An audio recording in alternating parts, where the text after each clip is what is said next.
ಬೆಂಗಳೂರಿನ ಟಿಟಿಡಿಯಲ್ಲಿ ನಿತ್ಯ ಲಡ್ಡು ಪ್ರಸಾದ 50ಕ್ಕೆ 2 ತಿರುಪತಿಯ 50 ರೂಪಾಯಿಗೆ 2 ಲಡ್ಡು ಸಿಗುತ್ತೆ ಅಂತ. ಸೊ ವಿತರಣೆ ಮಾಡಲಾಗುತ್ತೆ. ವಯಾಲಿ ಕಾವಲ್ನಲ್ಲಿರುವ ಟಿಟಿಡಿ ಕಚೇರಿ ಇದು. ಲಡ್ಡು ಅಪವಿತ್ರ ವಿಚಾರ ಕೇಳಿ ಭಕ್ತರಿಗೆ ಶಾಕ್ ಎದುರಾಗಿದೆ. ಆದರೆ ಲಡ್ಡು ಬಗ್ಗೆ ಆತಂಕ ಬೇಡ ಅಂತ ಸಿಬ್ಬಂದಿ ಹೇಳ್ತಿದ್ದಾರಂತೆ. ರಿಪಬ್ಲಿಕ್ ಕನ್ನಡ ಜೊತೆ ವಿ ಜಯಂತಿ ಅವರು ಕೂಡ ಮಾತನಾಡಿದ್ದಾರೆ. ಬೆಂಗಳೂರಿನ ಟಿಟಿಡಿಯ ಉಸ್ತುವಾರಿ ಜಯಂತಿ ಅವರು ಆತಂಕ ಪಡಬೇಡಿ ಅಂತ ಹೇಳ್ತಿದ್ದಾರೆ. ಸಾಕಷ್ಟು ಚರ್ಚೆ ಆಗ್ತಿದೆ ತಿರುಪತಿ ಲಡ್ಡುನಲ್ಲಿ ಕೊಬ್ಬಿನಂಶವನ್ನ ಬಳಸಲಾಗಿದೆ ಅಂತ. ಇದ್ರ ಬಗ್ಗೆ ಚಂದ್ರಬಾಬು ನಾಯ್ಡು ಕೂಡ ಆರೋಪ ಮಾಡಿದ್ರು. ಆರೋಪಕ್ಕೆ ಪುಷ್ಟಿ ಕೊಡುವಂತೆ ವರದಿ ಕೂಡ ಬಂದಿದೆ. ಸದ್ಯ ನಾನು ಮಲ್ಲೇಶ್ವರಂನ ಟಿಟಿಡಿಯಲ್ಲಿದ್ದೀನಿ. ಸೊ ಸೂಪರಿಂಟೆಂಡೆಂಟ್ ಇದ್ದಾರೆ ವಿ ಜಯಂತಿ ಅವರು, ಅವರನ್ನೇ ಮಾತಾಡ್ಸ್ತಾ ಹೋಗೋಣ. ಮೇಡಮ್, ಮೊದಲಿಗೆ ಈ ವಿಚಾರ ಕೇಳಿದಾಗ ಏನು ಅನ್ನಿಸ್ತು ತಮಗೆ? ಓಂ ನಮೋ ವೆಂಕಟೇಶಾಯ. ತಿರುಮಲ ತಿರುಪತಿ ದೇವಸ್ಥಾನ, ವಯಾಲಿ ಕಾವಲ್, ಬೆಂಗಳೂರು. ಈ ಲಡ್ಡು ಪ್ರಸಾದ ಭಾಗ್ಯ ಹೇಳಬೇಕಂದ್ರೆ ಇಲ್ಲಿ ಲಡ್ಡು ಪ್ರತಿ ಶನಿವಾರ ಎಲ್ಲ ಭಕ್ತಾದಿಗಳಿಗೆ ಲಡ್ಡು ಇಡ್ಲಿ ಕೊಡ್ತಾ ಇದ್ದೀವಿ. ದರ್ಶನ ಮಾಡ್ಕೊಂಡಿದ ಮೇಲೆ ಲಡ್ಡು ಭಾಗ್ಯ ಇಲ್ಲಿ ನಮಗೇನು ಕಂಪ್ಲೇಂಟ್ಸ್ ಏನೂ ಇಲ್ಲ. ಚೆನ್ನಾಗಿ ಲಡ್ಡು ಎಲ್ಲ ಕ್ವಾಲಿಟಿ ಇದೆ. ಇಲ್ಲಿ ಬರುವ ಭಕ್ತರು ಈ ವಿಚಾರ ಕೇಳಿ ಹೆಂಗೆ ರೆಸ್ಪಾನ್ಸ್ ಮಾಡ್ತಿದ್ದಾರೆ ಮೇಡಮ್? ಇಲ್ಲಿ ಏನೂ ಇಲ್ಲ, ಆ್ಯಸ್ ಯೂಶ್ವಲ್ ಸ್ವಾಮಿಯವ್ರ ದರ್ಶನ ಮಾಡಿಕೊಂಡು ಡೈಲಿನೂ ಇಲ್ಲಿ ಪ್ರಸಾದ ಸಿಗುತ್ತು. 10 ದಿವಸದಿಂದ ಡೈಲಿ ದರ್ಶನ ಮಾಡಿದ ಮೇಲೆ ಭಕ್ತಾದಿಗಳು ಎಲ್ಲನೂ ಲಡ್ಡು ತಗೊಂಡು ಹೋಗ್ತಾ ಇದ್ದಾರೆ. ಅಂದರೆ ಕಳೆದ ಸರ್ಕಾರ ಆಡಳಿತದಲ್ಲಿರುವಾಗ ಅದರಲ್ಲೂ KMF ನಂದಿನಿ ತುಪ್ಪನ ಸರಬರಾಜು ಮಾಡ್ಕೊಳ್ತಿರ್ಲಿಲ್ಲ ಅಂತ ಈಗ ಮತ್ತೆ ಆರಂಭ ಆಗಿದೆ ಅಂತ ಮೇಡಮ್. ಅದೇನಾದರೂ ತಮಗೆ ಗೊತ್ತಿತ್ತಾ ಅಂತ? ಅದ್ರ ಬಗ್ಗೆ ನಮಗೆ ಗೊತ್ತಿಲ್ಲ. ನಮಗೆಲ್ಲ ಪ್ರಸಾದ ತಿರುಪತಿನಿಂದ ಕಳಿಸ್ತಾರೋ ಅದು ನಾವು ಇಲ್ಲಿ ಸೇಲ್ ಮಾಡಿ ಎಲ್ಲ ಡಿಸ್ಟ್ರಿಬ್ಯೂಷನ್ ಇರುತ್ತೆ ಭಕ್ತಾದಿಗಳಿಗೆ ಅಷ್ಟೇ. ಪ್ರಸಾದದ ಟೇಸ್ಟಲ್ಲಿ ಏನಾದರೂ ವೇರಿ ಆಗಿದ್ದು ತಮಗೇನಾದರೂ ನೋಟಿಸ್ ಮಾಡಿದ್ದೀರಾ ಅಥವಾ ಮೇಡಮ್ ಅದು ಹಾಗೆ ಇದೆ ಅಂತ ಅನಿಸುತ್ತಾ? ಪ್ರಸಾದ ಭಾಗ್ಯ ಎಲ್ಲ ಆ್ಯಸ್ ಯೂಶ್ವಲ್ ಎಲ್ಲನೂ ಜನಗಳು ಹ್ಯಾಪಿಯಾಗಿ ಸ್ಯಾಟಿಸ್ಫೈ ಮಾಡ್ತಾ ಇದ್ದಾರೆ. ಸೊ ಅದು ಮೇಡಮ್, ಈಗ ಮೊದಲು ಎಷ್ಟು ದಿನಕ್ಕೊಮ್ಮೆ ಪ್ರಸಾದ ಬರ್ತಿತ್ತು ತಿರುಪತಿಯಿಂದ, ಈಗ ಪ್ರತಿದಿನ ಬರುತ್ತಾ? ಹೇಗೆ ಪ್ರತಿದಿನ ಭಕ್ತಾದಿಗಳಿಗೆ ಪ್ರಸಾದ ಸಿಗುತ್ತಾ? ಮುಂಚೆ ಯಾವಾಗ ಹಂಚಿಕೆ ಮಾಡ್ತಿದ್ರಿ? ಮೊದಲು ಶನಿವಾರ ಮಾತ್ರ ಇಲ್ಲಿ ದರ್ಶನ ಆಗಿದ ಮೇಲೆ ಭಕ್ತಾದಿಗಳಿಗೆ ಲಡ್ಡು ಸಿಗ್ತಾಯಿದೆ. ಈಗ ಪ್ರತಿ ದಿವಸನೂ ಬೆಳಗ್ಗೆ 7 o'clockನಿಂದ 8 ಗಂಟೆವರೆಗೂ ಪ್ರಸಾದ ಸಿಗುತ್ತೆ. ಸೊ ಸ್ವಾಮಿಯವ್ರ ದರ್ಶನ ಆಗಿದ ಮೇಲೆ ಪ್ರಸಾದ ತಗೋಬೋದು, ಲಡ್ಡು ಪ್ರಸಾದ ತಗೋಬೋದು. ಮಹೇಶ್ ಜೊತೆ Savita Ramachandra, republic Kannada, Bengaluru.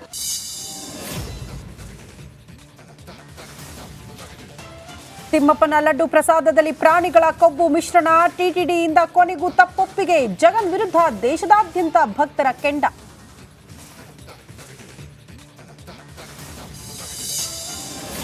ಮುನಿರತ್ನಗೆ rape case ಸಂಕಷ್ಟ. SIT ವರ್ಗಾವಣೆ ಆಗುತ್ತಾ ಬಿಜೆಪಿ ಶಾಸಕನ ಕೇಸ್. ಪ್ರಬಲ ಸಮುದಾಯಗಳ ಓಲೈಕೆಗೆ ಮುಂದಾಗ್ತಾ ಇದೆಯಾ ಸರ್ಕಾರ? ಬಳ್ಳಾರಿ ಜೈಲಧಿಕಾರಿಗಳ ಮೇಲೆಯೇ ಕಾಟೇರ ಕೆಂಗಣ್ಣು. ಮಾನವ ಹಕ್ಕುಗಳ ಉಲ್ಲಂಘನೆಯ ಆರೋಪ. ಕೋರ್ಟ್ನಲ್ಲಿ ದಾವೆಗೆ ದಾಸನಾಗ್ ಮಸಲತ್ತು.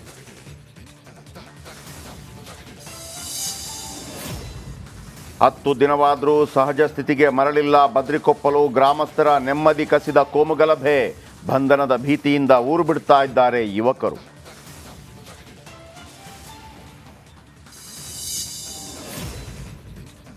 ಇಂದಿನಿಂದ ಪ್ರಧಾನಿ 3 ದಿನಗಳ ಅಮೆರಿಕ ಪ್ರವಾಸ. ಕ್ವಾಡ್ ಶೃಂಗ ಸಭೆಯಲ್ಲಿ ನಮೋ ಭಾಗಿ. ಡೊನಾಲ್ಡ್ ಟ್ರಂಪ್ ಭೇಟಿ ಸಾಧ್ಯತೆ.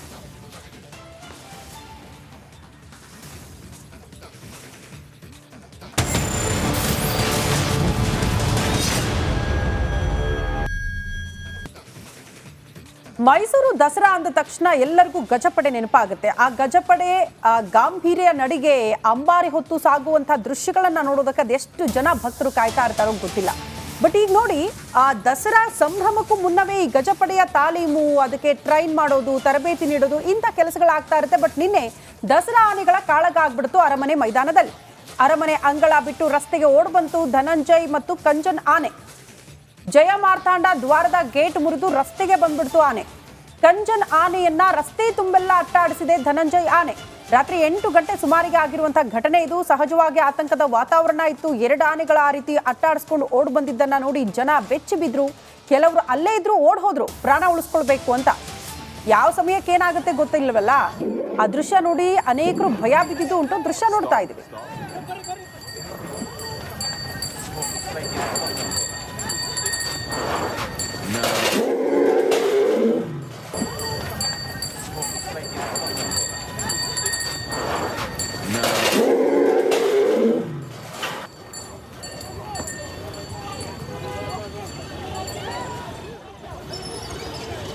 ರಾತ್ರಿ ದಸರಾ ಗಜಪಡೆಗಳು ಕಲ್ಜಲ್ ಮತ್ತು ಧನಂಜಯ ಆನೆಗಳು ಕಾದಾಟ ನಡೆದು ಸಾಕಷ್ಟು ಆತಂಕಕ್ಕೆ ಕಾರಣ ಆಗಿತ್ತು.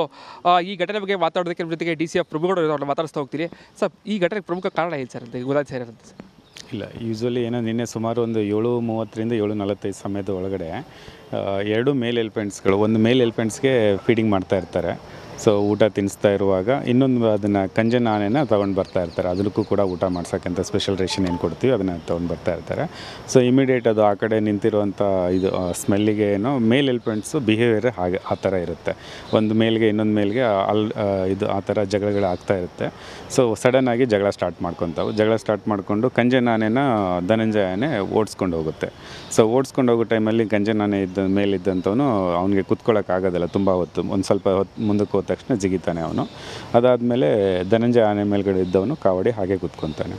ಸೊ ಹೊರಗಡೆ ಹೋಗುವಷ್ಟರಲ್ಲಿ ಧನಂಜಯನು ಮತ್ತು ಕಂಜನು ಎರಡನ್ನೂ ಧನಂಜಯ ಕಂಟ್ರೋಲಿಗೆ ಬರ್ತಾನೆ. ಕಂಟ್ರೋಲಿಗೆ ಬಂದ ತಕ್ಷಣ ಕಂಜನನ್ನು ಇದು ಕಾವಾಡಿ ಹೋಗಿ ಅದನ್ನು ತಗೊಂಡು ಬರ್ತಾನೆ. ಯಾವುದೇ ಇದು ತೊಂದರೆ ಆಗಿರೋದಿಲ್ಲ. ಯೂಶಲಿ ಊಟ ಕೊಡೋ ಸಂದರ್ಭದಲ್ಲಿ ಫೀಮೇಲ್ ಆನೆಗಳು ಜೊತೆ ಇರ್ತವೆ ಹೇಗೆ ಸರ್ ಅಂತ? ಹೌದು, ಜೊತೆಗಿರ್ತಾವೆ. ನಾವು ಆ್ಯಕ್ಚುಲಿ ಮೇಲ್ ಎಲಿಫೆಂಟ್ಸ್ಗೆ ಪ್ರಿಫರೇಬಲಿ ಅಲ್ಲೇ ಕಟ್ಟಾಕಿದಲ್ಲೇ ಹೋಗಿ ತೊಗೊಂಡೋಗಿ ಅಂತ ಹೇಳ್ತೀವಿ. ಸೊ ಅಭಿಮನ್ಯುಗೆ, ಈಗ ಭೀಮನಿಗೆ ಎಲ್ಲನೂ ಅಲ್ಲೇ ಕಟ್ಟಾಕಿದಲ್ಲೇ ತೊಗೊಂಡು ಹೋಗ್ತಾರೆ. ಇವೊಂದು 2 ಎಲಿಫೆಂಟ್ಸ್ಗಳಿಗೆ ಅವರು ನಾರ್ಮಲಾಗಿ ತಿನ್ಸೋಣ ಅಂತ ತೊಗೊಂಡು ಬಂದಿದ್ದಾರೆ. ಎರಡು ಈ ಥರ ಕ್ರಾಸ್ ಆಗ್ತಾವಂತ ಅವ್ರಿಗೆ ಗೊತ್ತಿರಲಿಲ್ಲ. ಸೊ ಸಡನ್ನಾಗಿ ಆಗಿರೋಂಥ ಇನ್ಸಿಡೆಂಟ್ ಇದು. ಮದ ಬಂದರ ಕಾರಣಕ್ಕೆ ಈ ರೀತಿಯ ಗಲಾಟೆಗಳಾಗಿದೆ ಸರ್ ಅಂತ? ಇಲ್ಲ, ಮದ ಅಂತೇನಿಲ್ಲ. ಯೂಶ್ವಲಿ ಮೇಲ್ ಎಲಿಫೆಂಟ್ಸ್ಗಳು 2 ಜೊತೆಗಿದ್ದಾಗ ಆ ಥರ ಬಿಹೇವಿಯರ್ಸ್ ಇದ್ದೇ ಇರುತ್ತೆ. ಮದ ಅಂತ ಯಾವುದೂ ಇಲ್ಲ.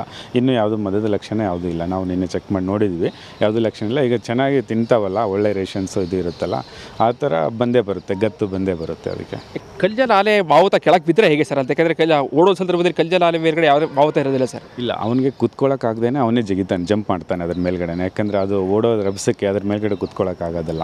ಸೊ ಹಿಂದ್ಗಡೆ ಇದ್ದ ಆನೆನ ಅವನು ಕಂಟ್ರೋಲ್ ಮಾಡ್ತಾನೆ. ಹಾಗಾಗಿ ರಭಸಕ್ಕೆ ಜಿಗಿತಾನೆ ಬಿಟ್ಟರೆ ಅವನೇನು ಬೀಳೋದಿಲ್ಲ. ಓಕೆ, ಅವ್ರ ಕಾಲು ಏಟೆಲ್ಲ ಆಗಿದೆ ಸ್ವಲ್ಪ ಸರ್? ಸ್ವಲ್ಪ ತರ್ಚಿದೆ, ಅಂದರೆ ಅಲ್ಲಿಗೆ ಇದು ಇರುತ್ತಲ್ಲ, ಅದು ಶೀಟ್ ಇತ್ತು, ಆ ಶೀಟ್ ತರ್ಚಿದೆ ಅವನ ಕಾಲಿಗೆ ಸ್ವಲ್ಪ. ಯಾಕಂದರೆ ಸರ್ ಈ ರೀತಿಯ ಘಟನೆಗಳು ಜನರಲ್ಲಿ ಸಾಕಷ್ಟು ಆತಂಕ ಸೃಷ್ಟಿ ಮಾಡುತ್ತೆ ಸರ್, ಅದಕ್ಕೋಸ್ಕರ. ಇಲ್ಲ, ಖಂಡಿತ ಆತಂಕ ಪಡೋ ವಿಷಯ ಏನೂ ಅಲ್ಲ. ಇದು ನಾರ್ಮಲ್ ಬಿಹೇವಿಯರ್ ಎಲಿಫೆಂಟ್ಸ್ದು. ಹಾಗಾಗಿ ಯಾರೂ ಆತಂಕ ಪಡೋ ವಿಷಯನೂ ಏನೂ ಅಲ್ಲ. ಆಮೇಲೆ ಸುರಕ್ಷಿತ ಡಿಸ್ಟೆನ್ಸಲ್ಲಿ ಆನೆಗಳನ್ನ ನೋಡಿ ಎಂಜಾಯ್ ಮಾಡಿ. Thank you. ಇದಿಷ್ಟು DCF ಪ್ರಭುಗೌಡ ಅವರ ಮಾತುಗಳು. ಕ್ಯಾಮ್ರಾ ಪರ್ಸನ್ ಸಚಿವ ಜೊತೆಗೆ ವಿನೋದ್ ಪಡವರ, ರಿಪಬ್ಲಿಕ್ ಕನ್ನಡ, ಮೈಸೂರು.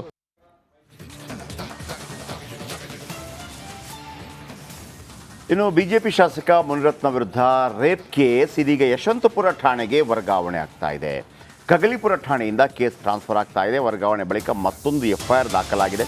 ಬೆಳಗ್ಗೆ 11 ಗಂಟೆಗೆ ಜಡ್ಜ್ ಮುಂದೆ ಮುನಿರತ್ನ ಹಾಜರಾಗ್ತಾರೆ. ಬಳಿಕ ಪರಪ್ಪನ ಅಗ್ರಹಾರ ಜೈಲಿಗೆ ಮುನಿರತ್ನ ಅವರು ಶಿಫ್ಟ್ ಆಗುವಂಥ ಸಾಧ್ಯತೆ ಇದೆ.